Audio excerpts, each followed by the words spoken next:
Hello hi dear friends. അങ്ങനെ രാവിലെ ഞാൻ എൻ്റെ കൊച്ചടുക്കളയിലാണ്. അപ്പോൾ ഇന്നത്തെ വിശേഷങ്ങൾ എന്ന് പറഞ്ഞാൽ ബ്രേക്ക്ഫാസ്റ്റ് ഉണ്ടാക്കണം. ഫസ്റ്റ് തുടങ്ങുന്നത് അങ്ങനെയാണല്ലോ, ബ്രേക്ക്ഫാസ്റ്റിൽ നിന്നാണ് തുടങ്ങുന്നത്. അപ്പോൾ എനിക്കെന്തായാലും ബ്രേക്ക്ഫാസ്റ്റ് വേണ്ട, കാരണം ഞാനിന്നൊരു പ്രധാനപ്പെട്ട ഒരു പ്രോഗ്രാമിന് പോവുകയാണ്. ആ പ്രോഗ്രാം എന്ന് പറഞ്ഞാൽ ഡീറ്റെയിൽ ആയിട്ട് ഞാൻ രണ്ടാമത് പറഞ്ഞുതരാം. അവിടെ ബ്രേക്ക്ഫാസ്റ്റോട് കൂടിയുള്ളൊരു മീറ്റിങ്ങാണ്. അപ്പോൾ എനിക്ക് ബ്രേക്ക്ഫാസ്റ്റ് കിട്ടും, പക്ഷേ ഇവിടെ ഉള്ള മറ്റുള്ളവർക്കില്ലല്ലോ. അപ്പോൾ അതുകൊണ്ട് ഇപ്പോൾ അനുക്കുട്ടിയുണ്ട്, പിന്നെന്താ പൂച്ചേട്ടനുണ്ട്, ഇഷ്ടംപോലെയില്ല, പക്ഷേ എന്നാലും ഉണ്ടാക്കണമല്ലോ. അപ്പോൾ ഇന്ന് ഒറട്ടിയും പിന്നെ അതോടൊപ്പം പയറുകറി ഉണ്ടാക്കാമെന്ന് വിചാരിക്കുന്നു. അപ്പോൾ അതിൻ്റെ ഒരു ചെറിയ ചരിത്രം കൂടെ പറഞ്ഞത്. എന്തുകൊണ്ട് ഒറട്ടി പണ്ടും നമ്മളിവിടെ ഉണ്ടാക്കുന്ന കാര്യം തന്നെയാണ്, പക്ഷേ ഇപ്രാവശ്യം ഒറട്ടി പലകയിലുണ്ടാക്കുന്നു. പിന്നെ അതുപോലെ അതിൻ്റെ ഒരു സൂപ്പർ കോമ്പിനേഷനാണ് പയറുകറി. അതുമായി ബന്ധപ്പെട്ട് ഒരു ചെറിയ കാര്യം പറഞ്ഞുതരാം. അതായത് ട്രാവൽ വ്ളോഗ്സിൻ്റെ ഭാഗമായിട്ട് ഞാനൊരു കടയിൽ പോയിരുന്നു. ഒറട്ടി ആൻഡ് പയറുകറി പ്ലസ് ചിക്കൻ കറി. അതവിടെ ഭയങ്കര ഫേമസ് ആണ്, നാടൻ ചിക്കൻ കറി. ഇതാണ് കോംബോ. അത് വെമ്പായം അടുത്തൊരു സ്ഥലത്താണ് പോയത്. എനിക്ക് തോന്നുന്നു ട്രാവൽ വ്ളോഗ്സ് കണ്ടവർക്ക് അറിയാമായിരിക്കും. ഒരു ഉമ്മയും പാപ്പയും മകനും കൂടി നടത്തുന്ന കടയാണ്. ആ മകൻ്റെ ഉമ്മ എനിക്കൊരു ഗിഫ്റ്റായിട്ട് ഒരു ഒറട്ടിപ്പലക തന്നു. അപ്പോൾ അതെൻ്റെ കയ്യിലുണ്ട്. അപ്പോൾ അത് വെച്ചിട്ട് ചെയ്യാമെന്ന് വിചാരിച്ചു. എളുപ്പത്തിൽ ചെയ്യാൻ പറ്റിയ കാര്യമാണ്. പിന്നെ ട്രിവാൻഡ്രത്തിൻ്റെ തന്നെ ഒരു പ്രദേശമാകെ, ദാറ്റ് ഈസ് വെമ്പായം സൈഡ്, ആ സൈഡ് കോലിയക്കോട്, പോത്തൻകോട്, ആ സൈഡിലൊക്കെ എൻ്റെ അച്ഛൻ്റെ നാട്, ആ ഭാഗത്തൊക്കെ ഒറട്ടിയുടെ കൂടെ പയറുകറി വളരെ കോമൺ ആണെന്ന് പറയുന്നത്. ആ കോംബോ അവർക്കെല്ലാം ഭയങ്കര ഇഷ്ടമുള്ള കാര്യമാണെന്ന്. അത് ഈ ഇടയ്ക്കാണ് ഞാനത് കണ്ടെത്തിയത് കേട്ടോ. എനിക്കറിയില്ല, ഞാൻ ആ കടയിൽ പോയപ്പോഴാണ് ആ ഒരു കോംബോ ഭയങ്കര ഫേമസ് ആണെന്ന് ഞാൻ അറിഞ്ഞത്. അപ്പോൾ എന്തായാലും ആ ഒരു കോംബോ തന്നെ ഇന്ന് രാവിലെ തുടങ്ങാൻ പോകണു. അപ്പോൾ ഞാൻ നിങ്ങളുമായിട്ട് ഷെയർ ചെയ്യാം. അപ്പോൾ കണ്ടോളൂ കേട്ടോ. അപ്പോൾ ഇനി നമ്മളുടെ ഒറട്ടിയും പയറുകറി ഉണ്ടാക്കി തുടങ്ങിയാലോ. 3 കപ്പ് വെള്ളം തിളപ്പിക്കാനായിട്ട് വെച്ച് കഴിഞ്ഞു. അതിലേക്ക് ആവശ്യത്തിനുള്ള ഉപ്പും കൂടി ചേർക്കുന്നു. വെള്ളം നന്നായിട്ട് തിളയ്ക്കണം. വെള്ളം തിളച്ച് തുടങ്ങി. ഇനി ഒരു 1.5 കപ്പ് പത്തിരിപ്പൊടി ചേർക്കുന്നു. പത്തിരിപ്പൊടിയോ അല്ലെങ്കിൽ ഇടിയപ്പത്തിൻ്റെ പൊടിയോ, രണ്ടും ഒന്ന് തന്നെയാണ് കേട്ടോ. മാവ് നന്നായിട്ട് മൂപ്പിച്ച് വറുക്കുന്ന പൊടിയാണ് പത്തിരി ആൻഡ് ഇടിയപ്പത്തിന് ഉപയോഗിക്കുന്നത്. അതുപോലെ തരി ഒട്ടും പാടില്ല, അത് പ്രധാനമാണ്. അപ്പോൾ കടയിൽ നിന്ന് വാങ്ങണമായാലും കുഴപ്പമൊന്നുമില്ല. ഈ തടിത്തവി കൊണ്ട് നന്നായിട്ട് ഇളക്കി നന്നായിട്ടൊന്ന് മിക്സ് ചെയ്തെടുക്കുന്നു. അപ്പോൾ ഇങ്ങനെ മാവിട്ട് കഴിഞ്ഞാൽ തീ നല്ലോണം കുറയ്ക്കണം. എന്നിട്ട് പെട്ടെന്ന് തന്നെ ഇങ്ങനെ ചെയ്യണം ഈ മിക്സിങ്. ഇനി തടിത്തവി ഇല്ലെങ്കിൽ സ്റ്റീൽ തവിയുടെ പിടിഭാഗം വെച്ചിട്ട് ഇങ്ങനെ ചെയ്താലും മതി. ഇനി ഇതിലേക്ക് 1 ടീസ്പൂൺ നല്ല ജീരകം ചേർക്കുന്നു. എന്നിട്ട് വീണ്ടും നന്നായിട്ടൊന്ന് മിക്സ് ചെയ്ത് കൊടുക്കാം. എല്ലാ ഭാഗത്തേക്കും ജീരകം പോകട്ടെ. ജീരകത്തിൻ്റെ സ്വാദ് ഇഷ്ടമാണെങ്കിൽ ചേർക്കണം. ചിലരൊന്നും ചേർക്കില്ല, ചില ആൾക്കാർ ചേർക്കും. നമ്മളിവിടെ വീട്ടിൽ ചേർക്കാറുണ്ട്. ഇനി ഇതിലേക്ക് 1 കപ്പ് തേങ്ങ ചിരകിയതും കൂടി ചേർക്കുന്നു. തേങ്ങ ചിരകിയത് എത്രയാണെങ്കിലും സ്വാദ് തന്നെയാണ് കേട്ടോ. തേങ്ങയും കൂടി ചേർത്ത് നന്നായിട്ടൊന്ന് മിക്സ് ചെയ്ത് കൊടുക്കാം. അപ്പോൾ ഇനി ഇത് അത്യാവശ്യം ഒന്ന് കൂളാകണം. ഒന്നുകൂടി ഒന്ന് തണുത്താലേ കൈ കൊണ്ട് നന്നായിട്ട് കുഴച്ചെടുക്കാൻ പറ്റുള്ളൂ. അപ്പോൾ അതുവരെ അടച്ച് ഒരു സൈഡിലേക്ക് മാറ്റി വയ്ക്കാം. ഈ സമയം നമ്മൾ വേസ്റ്റ് ആക്കുന്നില്ല, നമ്മൾ പയറുകറി ഉണ്ടാക്കാൻ പോവാണ്. അപ്പോൾ ആദ്യം തന്നെ പയറുകറിക്ക് വേണ്ട അരപ്പ് റെഡിയാക്കാം. 1 കപ്പ് തേങ്ങ ചിരകിയതിലേക്ക് 1/4 ടീസ്പൂൺ പെരിഞ്ജീരകം, മസാലയിൽ കിടക്കുന്ന ജീരകമാണ്, വലിയ ജീരകം, പെരിഞ്ജീരകം. 1/2 ടീസ്പൂൺ നല്ല ജീരകം. നല്ല ജീരകം വേണമെങ്കിൽ ഒഴിവാക്കാം, താല്പര്യമില്ലെങ്കിൽ, പക്ഷേ ഞാൻ ചേർക്കുന്നുണ്ട് കേട്ടോ. പിന്നെ 2 വെളുത്തുള്ളിയുടെ അല്ലി, വലുതാണ്. 2 വലിയ പച്ചമുളകും. മിക്സിയുടെ ജാറിലേക്ക് മാറ്റുന്നു.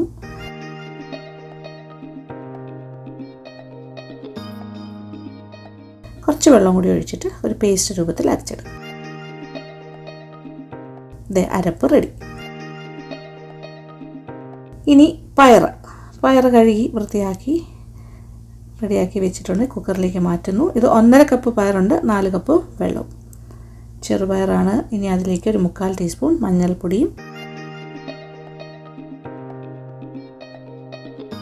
ആവശ്യത്തിന് ഉപ്പും.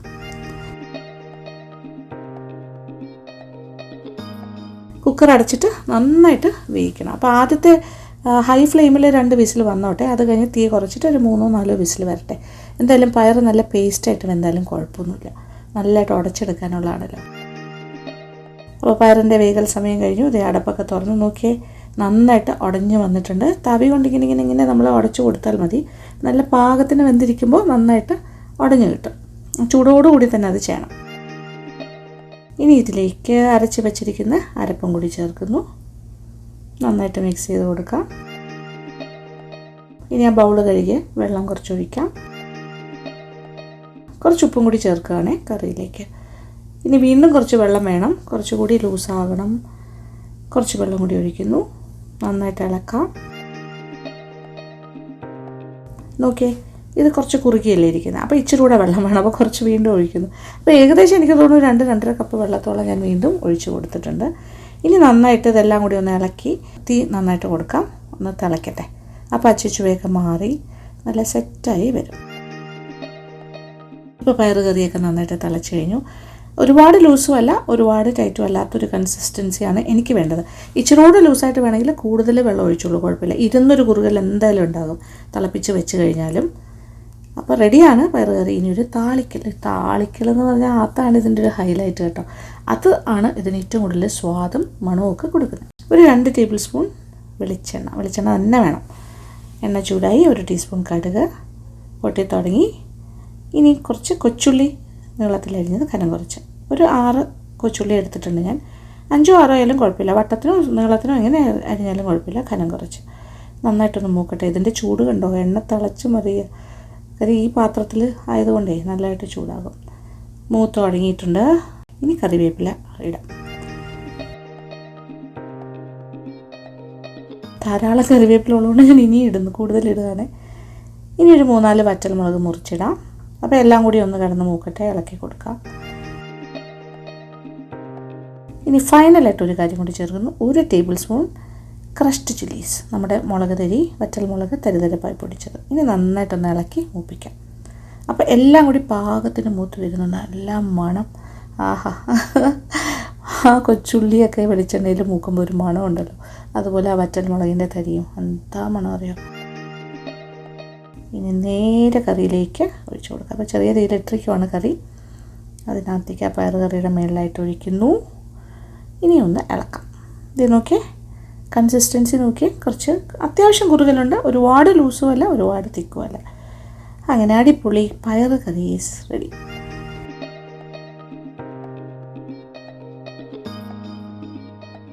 ഇനി ഉരട്ടിയുടെ ബാക്കി കാര്യങ്ങൾ കാണണ്ടേ, നോക്കാം. ഇനി ഉരട്ടി ഉണ്ടാക്കി തുടങ്ങണമെങ്കിൽ ഒന്നുകൂടി ഒന്ന് കുഴച്ചെടുക്കണം. ഈ ഉരട്ടിക്ക് കൈപ്പത്തിരിയെന്നും ചില സ്ഥലത്തൊക്കെ പറയും. മാവ് കൈ കൊണ്ട് കുഴയ്ക്കാൻ പാകത്തിനായി കഴിഞ്ഞു.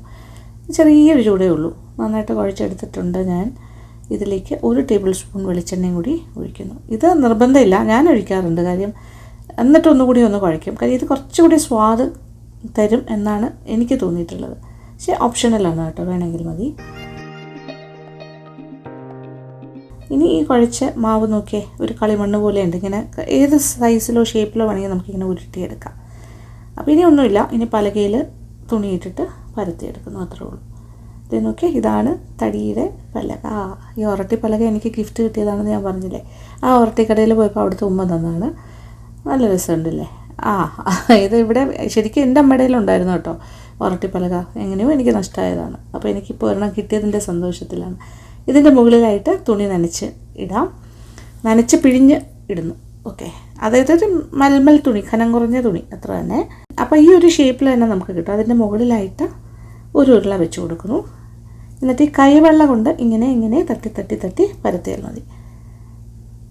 അപ്പോൾ ഈ പലകയുടെ ആ റൗണ്ട് ഷേപ്പിൽ തന്നെ കിട്ടും. അകത്തുള്ള ആ റൗണ്ട് ഉണ്ടല്ലോ, ആ ഷേപ്പിൽ തന്നെ കിട്ടും. ഈസി ആയിട്ട് ഡീമോൾഡ് ചെയ്യാനും പറ്റും. കാരണം നനഞ്ഞ തുണിയുടെ മുകളിലല്ലേ ചെയ്തിരിക്കുന്നത്. അപ്പോൾ ഇത് നോക്കിയാൽ തുണിയിൽ നിന്ന് ഇങ്ങനെ എടുക്കുമ്പോൾ ഇതാണ് നമ്മുടെ ഷേപ്പും തിക്നെസ്സും ഒക്കെ വരുന്നത്. ആ പലകയുടെ തിക്നെസ് എത്രയാണോ ആ വട്ടത്തിൻ്റെ ആ ഒരു വട്ടത്തിന് തന്നെ കിട്ടും.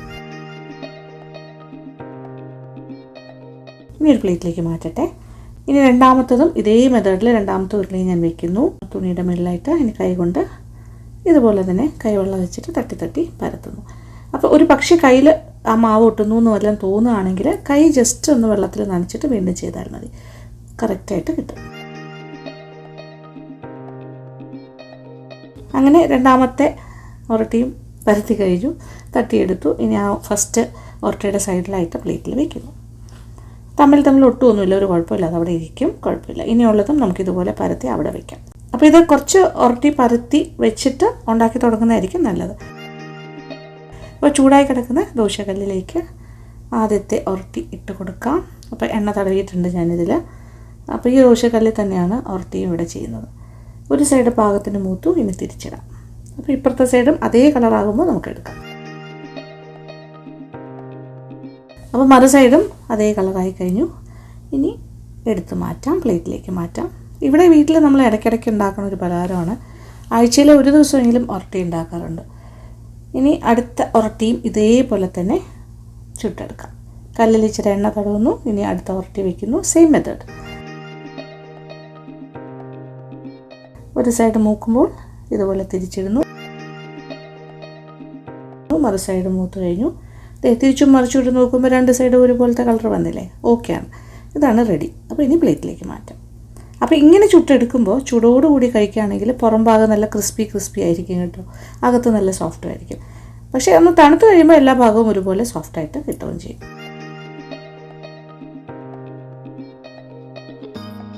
അങ്ങനെ ഒറട്ടി റെഡി.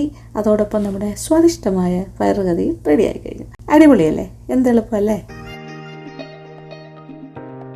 ഒരൊറട്ടി എടുക്കാം. എന്ത് മണം അറിയോ? ഒരു 1.5 കറി കേട്ടോ. ഭയങ്കര ടേസ്റ്റാണ് ഇങ്ങനെ ചെയ്യുമ്പോൾ. ഇത് പെരുംജീരകവും ഒക്കെ ചേർത്ത് ചെയ്യുന്നുണ്ട്. ഒരു മസാലയുടെ ടേസ്റ്റാണ് വരുന്നത്. മസാലയുടെ ഒരു ടേസ്റ്റും കൂടി ചേർന്ന് വരും. ചൂടോടുകൂടി കഴിക്കുകയാണെങ്കിൽ ഭയങ്കര ക്രിസ്പിയാണ്. ഇവിടെയൊക്കെ നല്ല ക്രസ്റ്റാണ്. അതിനകത്തോട്ട് സോഫ്റ്റും ആയിരിക്കും. പക്ഷേ ആ ഒരു ക്രസ്റ്റ് തണുത്ത് കഴിയുമ്പോൾ കുറച്ചുകൂടെ സോഫ്റ്റാണ്. അങ്ങനെയാണ് സാധാരണ ഒറട്ടിക്ക് സംഭവിക്കുക. അടിപൊളി കോമ്പിനേഷൻ കേട്ടോ. അന്ന് ഞാൻ ആ കടയിൽ നിന്ന് കഴിച്ചപ്പോഴും തോന്നി. ഇത് ഞാൻ അത്ര ലൂസല്ല, കുറച്ചുകൂടി തിക്കറായിട്ടാണ് ചെയ്തിരിക്കുന്നത്. നിങ്ങൾക്ക് വേണമെങ്കിൽ ചാറിൻ്റെ അളവ്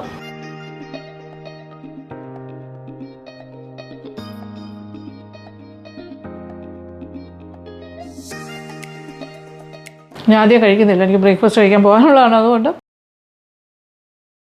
മിതമായി കഴിച്ചിട്ടിറങ്ങാം. ഓക്കെ, ടേസ്റ്റിങ്ങിന് വേണ്ടി എടുത്താണ്. എന്തായാലും ഉണ്ടാക്കി നോക്കുക, എല്ലാവർക്കും ഇഷ്ടമാവും.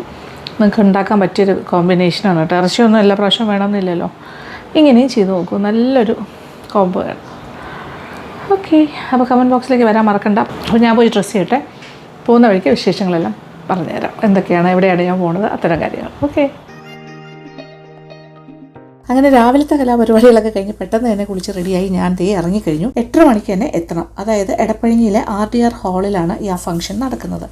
ഒരു യോഗത്തിൽ പങ്കെടുക്കാനാണ് പോകുന്നത്. നമുക്ക് എല്ലാവർക്കും തന്നെ അറിയാം, ബഹുമാനപ്പെട്ട മുഖ്യമന്ത്രിയും മറ്റ് മന്ത്രിമാരും നവകേരള സദസ്സ് യാത്രകളുമായിട്ട് കഴിഞ്ഞ കുറച്ച് ദിവസങ്ങളായി കേരളത്തിലെ എല്ലാ ജില്ലകളിലൂടെയും സഞ്ചരിച്ചു കൊണ്ടിരിക്കുകയായിരുന്നു. ബഹുമാനപ്പെട്ട മുഖ്യമന്ത്രി നയിച്ച നവകേരള സദസ്സിൻ്റെ ആ യാത്ര ഇപ്പോൾ തലസ്ഥാന നഗരിയിൽ തിരിച്ച് എത്തിക്കഴിഞ്ഞു. അപ്പോൾ ഇന്ന് തിരുവനന്തപുരം സിറ്റിയിൽ നടക്കുന്ന നവകേരള സദസ്സിൻ്റെ പ്രഭാത യോഗത്തിലേക്കാണ് എനിക്ക് ക്ഷണം കിട്ടിയിരിക്കുന്നത്. അപ്പോൾ കൃത്യസമയത്ത് തന്നെ എത്തണം എന്നുള്ളത് വളരെ നിർബന്ധമാണ്. അങ്ങനെ RDRന്റെ മുന്നിൽ എത്തിക്കഴിഞ്ഞു. ഇവിടെ എത്തിയപ്പോൾ തന്നെ കാണാം, ആ ഫ്രണ്ടിൽ തന്നെ നവകേരള സദസ്സ് യാത്രകൾക്കായിട്ട് ഉപയോഗിച്ച ബസ് പുറത്ത് തന്നെ കിടക്കുന്നുണ്ട്. നല്ല മെജസ്റ്റിക് ആയിട്ട് കിടക്കുന്നുണ്ട്. പോലീസിൻ്റെ പ്രസൻസും നമുക്ക് കാണാം. അത് കൂടാണ്ട് ഇഷ്ടംപോലെ റിപ്പോർട്ടേഴ്സ് പല ചാനലുകളിൽ നിന്നും പല മാധ്യമങ്ങളിൽ നിന്നും ഒക്കെ വന്നിട്ടുണ്ട്. ക്യാമറ പേഴ്സൺസ് ഒക്കെ ഉണ്ട്. പിന്നെ കുറച്ച് പരിചയക്കാരെയൊക്കെ അവിടെയായിട്ട് കാണുന്നുണ്ട്. ഇതിൻ്റെ സംഘാടകരൊക്കെ ഇവിടെയുണ്ട്. അതോടൊപ്പം ക്ഷണിക്കപ്പെട്ട അതിഥികളും വന്നു തുടങ്ങിയിട്ടുണ്ട്. ആദ്യമേ തന്നെ ഇവിടെ ഒരു സൈഡിലായിട്ട് രജിസ്ട്രേഷൻ കൗണ്ടർ ഉണ്ടായിരുന്നു. അവിടെ പോയി ഞാൻ രജിസ്റ്റർ ചെയ്തു. പേരൊക്കെ രജിസ്റ്റർ ചെയ്തിട്ട് ഹാളിലേക്ക് കടക്കുന്നതിന് മുന്നേ തന്നെ സത്യം പറഞ്ഞാൽ ഇവിടെ റിപ്പോർട്ടേഴ്സൊക്കെ ധാരാളം ഉണ്ടായിരുന്നല്ലോ, ചാനൽ ആൾക്കാർ. അപ്പോൾ കൈരളിയുടെ റിപ്പോർട്ടർ എന്നോട് ചോദിക്കേണ്ടായി ഇതിനെക്കുറിച്ചുള്ള നവകേരള സദസ്സിനെക്കുറിച്ചും ഈ യാത്രകളെക്കുറിച്ചൊക്കെ ഉള്ള എൻ്റെ ഒരു വിലയിരുത്തൽ, എൻ്റെ കാഴ്ചപ്പാട് എന്താണ് എന്നൊക്കെ ചോദിക്കുന്നുണ്ട്. അപ്പോൾ ഈ ചോദ്യങ്ങൾക്കെല്ലാം ഉള്ള ഉത്തരം എന്ന് പറയുമ്പോൾ ജനകീയ സർക്കാർ ജനങ്ങൾക്കൊപ്പമാണ് എന്ന് തെളിയിക്കുന്ന രീതിയിൽ ഒരു മന്ത്രിസഭ ഒന്നാകെ ജനങ്ങളുടെ ഇടയിലേക്ക് ഇറങ്ങിച്ചെല്ലുക എന്നുള്ളൊരു നൂതനമായ ആശയമാണ് ഈ ഒരു യാത്ര കൊണ്ട് സർക്കാർ ഉദ്ദേശിച്ചത്. അതായത് നമ്മൾ പല കാര്യങ്ങളും കേൾക്കുന്നുണ്ട്. നമ്മൾ കേൾക്കുന്ന കാര്യങ്ങൾ എന്ന് പറഞ്ഞാൽ ഈ പല മാധ്യമങ്ങളിലൂടെ പല രീതിയിലുള്ള വ്യത്യസ്തമായ അഭിപ്രായങ്ങളും പലതരം ചർച്ചകളിലൂടെയൊക്കെ കിട്ടുന്ന വിവരമാണ് നമ്മളിൽ പലരും മനസ്സിലാക്കുന്നത്. പക്ഷേ ഒരുപാട് കാര്യങ്ങൾ ഇവിടെ നടക്കുന്നുണ്ട്.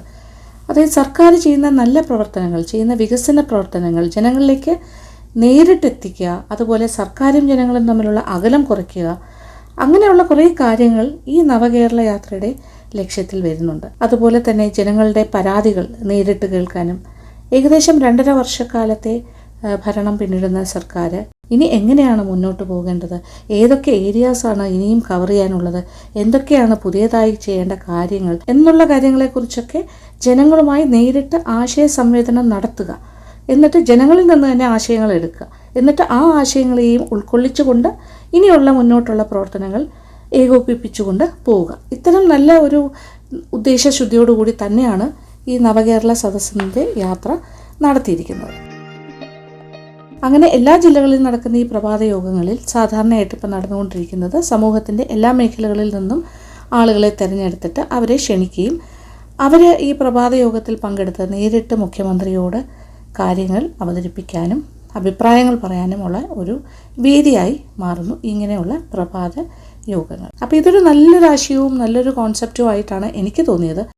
എന്തായാലും അവിടെ വന്ന എല്ലാവരും തന്നെ വളരെ സന്തോഷത്തോടു കൂടി ഈ യോഗത്തിൽ പങ്കെടുക്കാനായിട്ട് അകത്തേക്ക് പോയി. അകത്തെന്ന് പറഞ്ഞാൽ ഒരുപാട് ക്രമീകരണങ്ങളൊക്കെ ചെയ്തിട്ടുണ്ടായിരുന്നു. 15 പേർക്ക് ഇരിക്കാൻ പറ്റുന്ന രീതിയിലാണ് ഓരോ മേശയും സജ്ജീകരിച്ചിരുന്നത്. അതോടൊപ്പം തന്നെ ബഹുമാനപ്പെട്ട മുഖ്യമന്ത്രിക്കും മറ്റു മന്ത്രിമാർക്കും ഒക്കെ ഇരിക്കാനുള്ള ഇരിപ്പിടവും തയ്യാറായിട്ടുണ്ടായിരുന്നു. എല്ലാവരും ഒന്നിച്ചിരുന്ന് തന്നെയാണ് പ്രഭാത ഭക്ഷണം കഴിക്കുകയും അതോടൊപ്പം അത് കഴിഞ്ഞിട്ട് 45 മിനിറ്റ് നീണ്ടു നിൽക്കുന്ന ഒരു പ്രഭാത യോഗവും ഇവിടെ നടക്കുന്നു. എനിക്ക് ചുറ്റും എനിക്ക് പരിചയമുള്ള ഒരുപാട് ആൾക്കാരെ എനിക്ക് കാണാൻ സാധിച്ചു. ഞാൻ ഇരുന്ന ടേബിളിലും പരിചിതമായ മുഖങ്ങൾ തന്നെയായിരുന്നു. അങ്ങനെ എല്ലാ ടേബിളിലും ഒരുപാട് പരിചയക്കാരെ ഞാൻ അവിടെ കണ്ടു. അതുപോലെ തന്നെ എല്ലാ മിനിസ്റ്റേഴ്സിനെയും കാണാനായിട്ട് പറ്റി. അതുമാത്രമല്ല ഗവൺമെൻറ് തലത്തിലുള്ള മുതിർന്ന ഉദ്യോഗസ്ഥന്മാരും എല്ലാവരും തന്നെ അവിടെ സന്നിഹിതരായിരുന്നു. അങ്ങനെ യോഗം തുടങ്ങുമ്പോൾ ബഹുമാനപ്പെട്ട മുഖ്യമന്ത്രി അവർ ആമുഖമായി കുറച്ച് കാര്യങ്ങൾ പറയുകയും പിന്നീട് അത് കഴിഞ്ഞിട്ട് വന്നിരിക്കുന്ന സദസ്സിലെ ആൾക്കാർക്ക് സംസാരിക്കാനും ആശയങ്ങൾ പങ്കിടാനുമുള്ള അവസരവും കൊടുക്കുന്നു. അപ്പോൾ അതിൻ്റെ ഭാഗമായിട്ട് എല്ലാവരും പല പല അഭിപ്രായങ്ങളൊക്കെ പറയുകയും നല്ല രീതിയിലുള്ളൊരു ചർച്ച തന്നെയാണ് അവിടെ നടന്നത്. അപ്പോൾ യോഗമെല്ലാം കഴിഞ്ഞിട്ട് എല്ലാവരും പുറത്തേക്ക് ഇറങ്ങുന്ന സമയമായി. എല്ലാ മുഖങ്ങളിലും സന്തോഷം തന്നെയാണ്. വളരെ സാറ്റിസ്ഫാക്ടറി ആയിട്ടുള്ളൊരു യോഗം തന്നെയായിരുന്നു ആ മീറ്റിംഗ് എല്ലാം കഴിഞ്ഞ് പുറത്തേക്ക് ഇറങ്ങുമ്പോൾ പരിചിതമായ മുഖങ്ങളാണല്ലോ. അപ്പോൾ എല്ലാവരുമായിട്ട് പരിചയമൊക്കെ പുതുക്കി വീണ്ടും സംസാരിച്ച് കാര്യങ്ങളൊക്കെ പറഞ്ഞിട്ടാണ് ഞാൻ പുറത്തേക്ക് ഇറങ്ങിയത്. അങ്ങനെ ഇന്നത്തെ രാവിലത്തെ വിശേഷങ്ങൾ ഇതൊക്കെ തന്നെയാണ്. അപ്പോൾ ഈ ഒരു ചടങ്ങിൽ പങ്കെടുക്കാൻ സാധിച്ചതിൽ അതിയായ സന്തോഷമുണ്ട്. അതോടൊപ്പം നവകേരള സദസ്സിൻ്റെ ഭാഗമാകാൻ കഴിഞ്ഞതിൽ ഒരു ചാരിതാർത്ഥ്യവും അഭിമാനവും കൂടി തോന്നുന്നുണ്ട്. എന്നാൽ ഇന്നത്തെ വിശേഷങ്ങൾ ഇതൊക്കെയാണ് ഞാൻ നിങ്ങളുമായിട്ട് ഷെയർ ചെയ്യുന്നത്.